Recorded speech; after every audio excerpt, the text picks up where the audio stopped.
I'm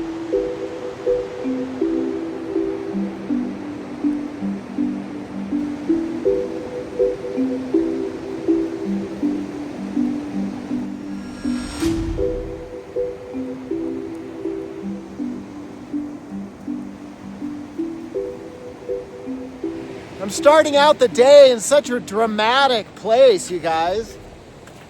A couple weeks ago, when all that flooding happened, look at this. The power of nature. This river just came right over the road here. You guys, they just spent tens of millions of dollars downstream a few miles restoring this road after like 30 years of it being closed. Then the next winter this happens. Talk about just bad luck. Just insane. So we're gonna go fish. I'm hiking up this road with little Hazel Bear. We're gonna see what we can find. Throwing a streamer, flesh, like pink shaped streamer, and then a couple of nymphs under the indicator. Welcome to the adventure.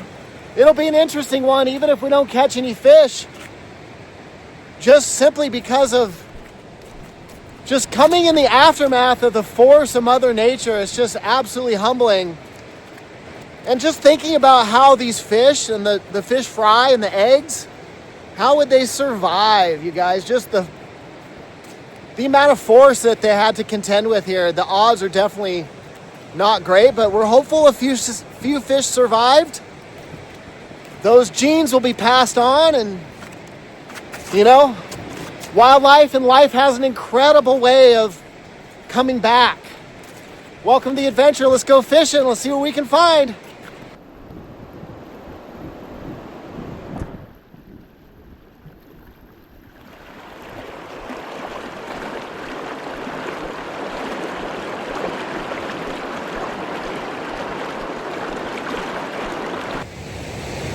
This is amazing. What a spot. Probably not catching any fish here, but wow. Class 3 or 4 or 5 rapids. For sure. Woo, look at that. Wow.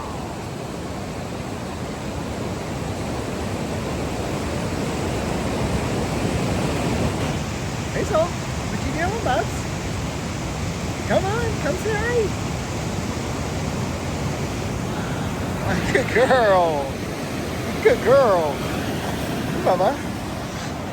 What do you think? What do you think, sweetie? This is crazy, huh, Bubs? Wow.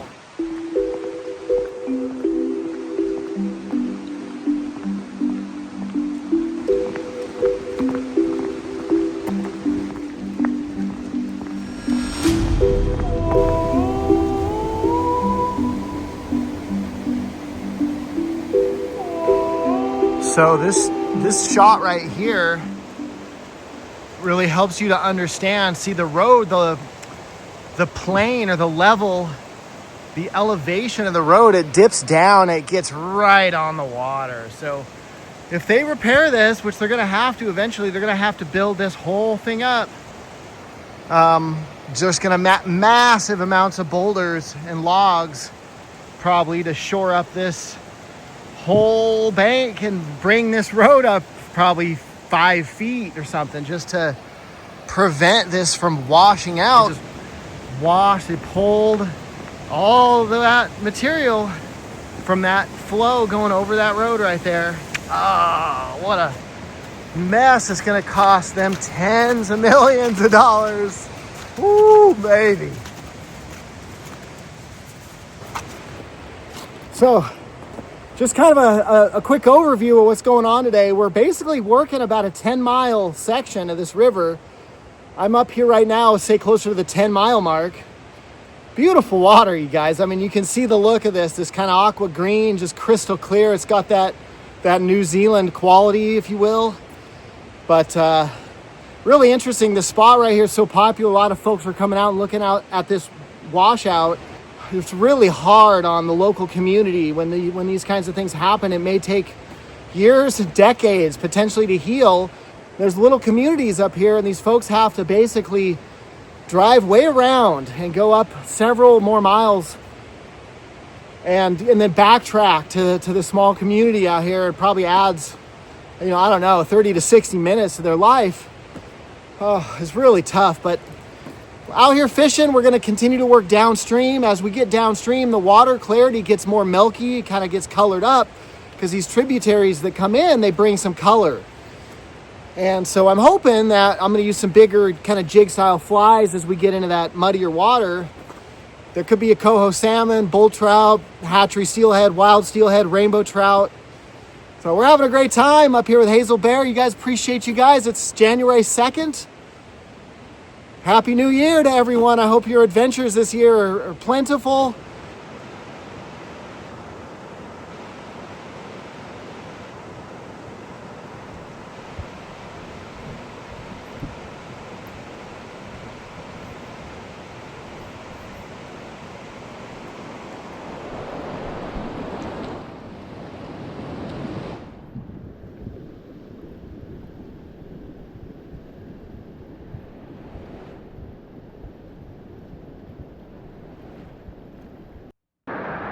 Okay, you may recognize this hole.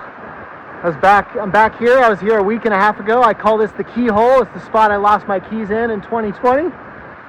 Yeah, it's been a good day of fishing, except there's no fish yet, but the beauty of this place is indescribable. Just ran into a gentleman with his wife. They were doing some gold panning. They were collecting some soil, some gravel and sand. There's several mining claims. I see these yellow signs on a lot of these trees out here. These are private mining claims, and it's this last guy, he was part of a group. So as long as you're a member of that particular group that has rights to mine on that exact spot, then it's an interesting time because all of this gravel and sand has been turned around. It's been very much uncovered and displaced from all the massive flooding here in the last few weeks. So good luck to his name is Scott. Scott, if you find this video, good luck to you and your wife on finding some gold out here. So let's go fish this spot. We'll see if there's any fish here. If not, we're going to move on down to another spot downstream.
Okay, I got a mile and a half. This says I have 0 miles.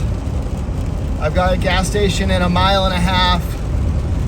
Oh Lord, please help my fumes from my truck get me to this nearest gas station right now. Fingers crossed. Oh. All right, you guys, sorry I couldn't really do a proper outro on the river because the GoPro and the battery and the phone battery died. I was running on fumes.